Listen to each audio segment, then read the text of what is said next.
Retrouvez Businesswoman avec MAF Pro. L'assureur des artisans, commerçants et professions libérales, c'est MAF Pro et c'est pour vous les pros. C'est la MAF.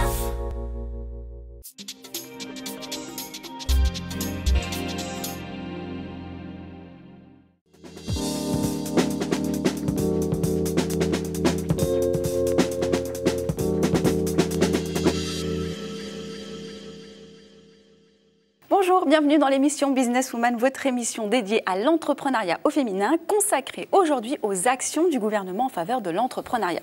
En ces temps de crise économique morose, on attend beaucoup des chefs d'entreprise et de la création d'emplois, mais il faut croire que les attentes sont réciproques. À ce propos, quelles sont les actions du gouvernement en faveur de l'entrepreneuriat et plus particulièrement de l'entrepreneuriat au féminin en mal de parité? Le chiffre de 30% résonne de plus en plus jusqu'au plus haut sommet de l'État. Mais alors, d'où vient le problème? À qui la faute? Et quelles sont donc les actions du gouvernement en faveur de l'entrepreneuriat au féminin? Pour nous en parler, Pascale Boitard, bonjour. Bonjour. Vous êtes secrétaire d'État chargée des droits des femmes. Merci d'avoir fait le déplacement et d'être avec nous aujourd'hui. Alors, quel état des lieux on fait aujourd'hui de l'entrepreneuriat au féminin en France? Aujourd'hui, en France, ce sont 30% des femmes, donc avec une belle augmentation depuis quelques années de femmes qui dirigent des entreprises et qui ont décidé de se lancer dans cette grande aventure de l'entrepreneuriat. Et puis, ce sont des femmes qui sont aussi accompagnées, si elles le souhaitent, avec des dispositifs, avec des partenaires, mais aussi de l'État lui-même, qui mettent à leur disposition des outils pour parvenir d'abord à créer son entreprise ou à reprendre des entreprises et à monter des projets ambitieux qu'elles ont. Alors, malgré ces petites actions qui commencent à se mettre en place, comment vous expliquez autant d'inégalités quand même entre hommes et femmes encore dans le monde, non pas seulement de l'entrepreneuriat, mais aussi de l'emploi? Il y a des inégalités qui sont comme les inégalités de salaire, qui sont effectivement des inégalités qui persistent. Et c'est pour ça que la loi du 4 août 2014 s'attaque aussi à cette inégalité en particulier. On peut la rappeler rapidement?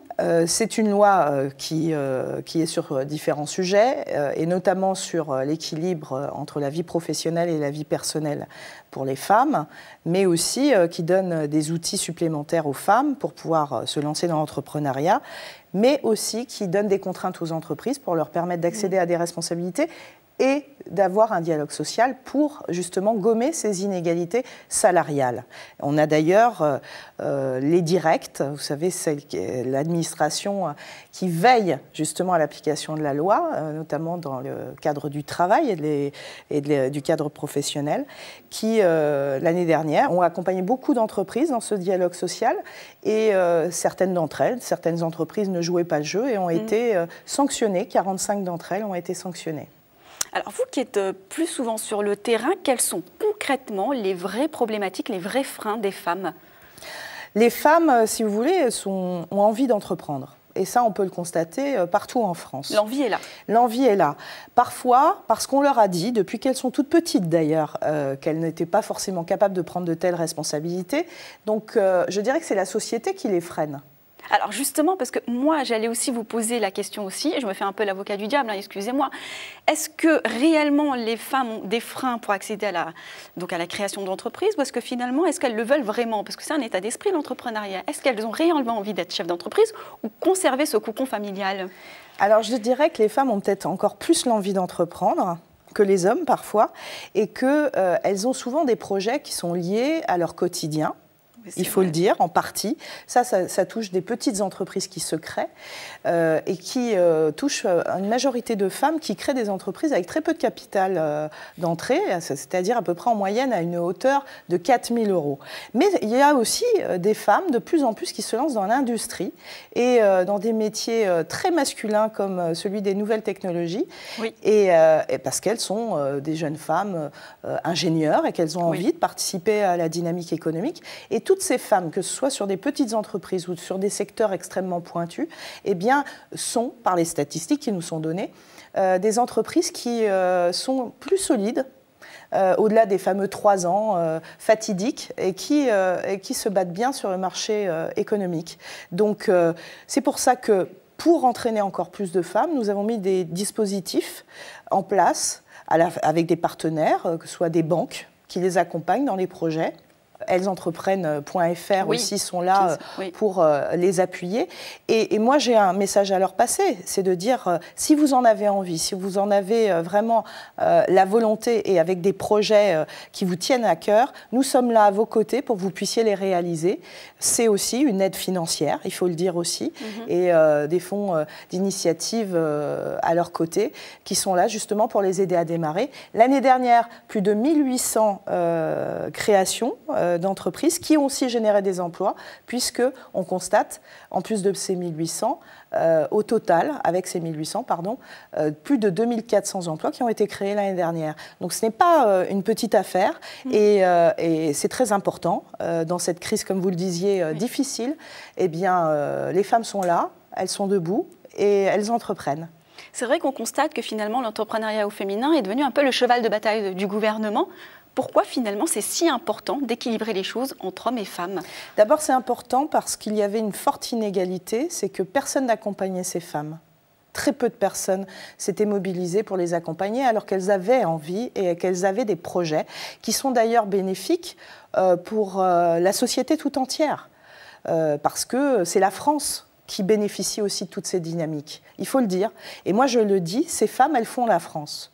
Et on parle beaucoup de certaines entreprises en particulier, mais je dis que toutes ces entreprises qui se créent, eh bien, c'est ce qui fait que nous allons aussi redresser économiquement la France et les femmes, elles sont au cœur de ce dispositif. Alors, il y a une idée reçue qui est peut-être encore ancrée. Il paraît que les femmes ont plus de difficultés à accéder au financement que les hommes. Est-ce que c'est toujours d'actualité? Est-ce que vous avez constaté peut-être des progrès en ce sens? Et quelles sont peut-être les actions que vous mettez en place Alors, les progrès, il y a des progrès. Et pourquoi? Parce que l'État, le gouvernement a voulu qu'il y ait des progrès. Donc ça se vérifie alors, effectivement. Ça se vérifie et certaines banques, nous avons lié des partenariats avec certaines banques, mais aussi d'autres institutions, comme la Caisse des dépôts et consignations, avec laquelle j'ai renouvelé aussi un engagement aux côtés des femmes, justement, qui veulent entreprendre. Et c'est très important parce qu'il y a des nouveaux champs aussi à investir. Les reprises d'entreprises, aujourd'hui, c'est un véritable enjeu sur beaucoup de territoires. Et les femmes doivent pouvoir aussi participer à ces reprises d'entreprises. Ça veut dire une continuité aussi de dynamique économique sur certains territoires. Alors aujourd'hui, concrètement, quelles sont les actions que vous mettez en place qui n'étaient pas présentes auparavant ou mal appropriées peut-être à la situation? C'est déjà d'avoir eu comme partenariat, comme je vous le disais, des banques qui sont aux côtés maintenant des femmes pour les aider à finaliser leurs projets. Et à les aider aussi à sauter le pas, parce qu'elles ont toujours le sentiment qu'il faut toujours être encore plus... elles sont extrêmement perfectionnistes, parce qu'on ne leur accorde pas beaucoup la possibilité éventuellement de l'échec, entre guillemets, alors qu'elles ont tous les atouts pour pouvoir réussir, et bien plus parfois que les hommes. Ça, c'est culturel. Oui, mais on se bat contre les préjugés, les stéréotypes, bien ancrés encore dans notre société. Et nous sommes là pour cela. Donc, il y a des partenaires privés avec nous qui ont choisi aussi d'accompagner ce mouvement.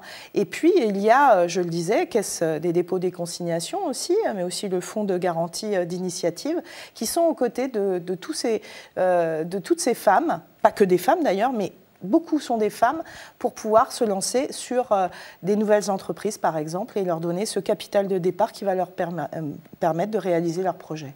Est-ce que peut en déduire que vous êtes féministe, Pascale Boitard, finalement, aujourd'hui? Mais je crois que tous ceux et toutes celles qui se battent pour l'égalité entre les femmes et les hommes sont féministes.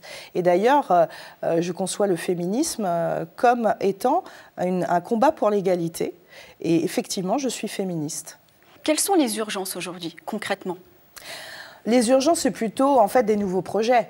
C'est qu'aujourd'hui, par exemple, dans certains territoires, on peut assister à des vraies dynamiques qui ne demandent qu'à éclore, en quelque sorte, et à exister. Je pense, par exemple, à des dynamiques économiques qui pourraient se développer dans des zones rurales, qui aujourd'hui se sentent un petit peu en marge, mais aussi des quartiers plus urbains, où aussi beaucoup d'énergie ne demandent qu'à s'exprimer à travers l'entrepreneuriat.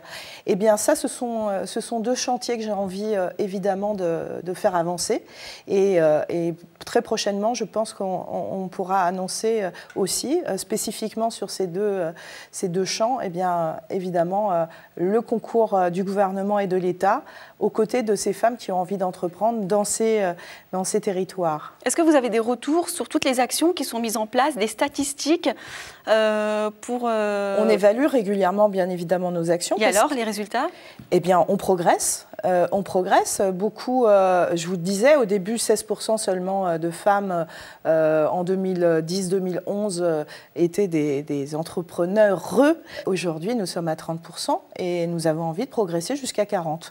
Donc, nous nous donnons aussi les moyens parce qu'il y a une volonté du Premier ministre et du gouvernement. Et moi, je ne travaille pas toute seule. Je travaille avec aussi de nombreux ministres du gouvernement pour faire progresser, évidemment, les femmes dans leur sphère professionnelle, bien évidemment, mais aussi personnelle, parce que la sphère personnelle, comme la garde des enfants, par exemple, eh bien, ça permet aussi de pouvoir avoir une carrière professionnelle, tout en préservant sa vie privée.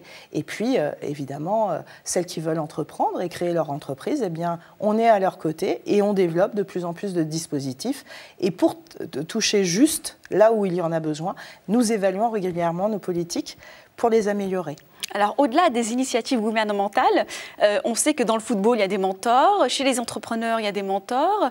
Chez les femmes, aucune, moins, très peu. Est-ce que ce n'est pas ça aussi qui manque aussi Je vous laisserai quelques adresses, vous pourrez les inviter, parce que ça existe, le mentorat, mais évidemment. elles communiquent très peu, c'est aussi ça qu'on leur reproche aux Actionnel, femmes. par exemple. Et, non, je parle vraiment de tête d'affiche en tant qu'entrepreneur. C'est vrai que ce qui a été souligné par pas mal, évidemment, d'expertes de l'entrepreneuriat au féminin, c'est que les femmes, peut-être, ne communiquent pas assez sur elles, s'excusent parfois d'être là. Est-ce que c'est pas aussi ça, le mal? Je crois qu'aussi, c'est aussi la présence des femmes dans les médias, tout simplement. Pas assez présentes, ou elles se cachent? C'est pas qu'elles sont pas assez présentes, c'est qu'elles sont peu invitées. Donc, lorsque vous n'avez pas une représentation, ça n'aide pas. Il est difficile de s'identifier, voyez-vous. Voilà. Donc, moi, je me bats aussi pour lutter contre les stéréotypes. Voilà, bien évidemment, à la fois dans les médias, mais partout, et dès le plus jeune âge, mais aussi pour la présence des femmes eh bien, sur les plateaux télé, qu'elles soient d'ailleurs entrepreneurs ou sportives, ou des femmes très engagées, il y en a beaucoup. Est-ce qu'il y en a une qu'on peut citer, une femme entrepreneur peut-être, qui peut servir d'exemple aux entrepreneurs qui nous regardent? Par exemple, on pourrait parler de la PDG de Sarenza, qui d'ailleurs a été distinguée dernièrement, qui fait beaucoup sur l'égalité professionnelle entre les femmes et les hommes. Bel exemple, oui. C'est un bel exemple, avec la société aussi Sodexo, qui fait beaucoup et qui est présente dans de nombreux pays dans le monde. Et toutes ces femmes, eh bien, il faut pouvoir les mettre à l'honneur aussi, parce qu'elles font la France et elles sont à la tête de grandes entreprises qui comptent économiquement pour notre pays. Et puis après, vous avez aussi d'autres profils de femmes dans d'autres domaines. Je pense aux sportives, par exemple, ou à des présidentes d'associations qui font aujourd'hui eh bien, ce lien et qui font vibrer aussi, nous font vibrer lorsque des compétitions sportives sont de très belle qualité. On l'a vu avec l'équipe de rugby féminine eh bien, cet été. Eh bien, je pense qu'elles méritent effectivement d'être plus présentes sur les médias et d'être mises à l'honneur, parce que c'est important pour les jeunes femmes aujourd'hui d'avoir des référentes de qualité. C'est pour ça qu'on est là. Dernière question, quel conseil pour les entrepreneurs qui nous regardent? Eh bien, pour les femmes qui souhaitent entreprendre, ou celles qui ont déjà sauté le pas, je leur dirais de continuer, qu'on est à leur côté, qu'elles n'hésitent pas justement eh bien, à se saisir de tout ce qui est mis à leur disposition, à la fois sur des sites internet comme ellesentreprennent.fr, mais aussi certains auprès du ministère qui, sur son site, desfemmes.gouv.fr, eh bien, donne aussi quelques clés pour justement savoir où s'adresser. Merci infiniment Pascale Boitard pour vos nombreuses initiatives en faveur des femmes. Je rappelle que vous êtes secrétaire d'État chargée des droits des femmes. Merci à vous de nous avoir suivis. Vous retrouvez l'émission évidemment sur Demain TV, sur We2Biz, sur ellesentreprennent.fr et sur la PCE. À très vite sur Businesswoman.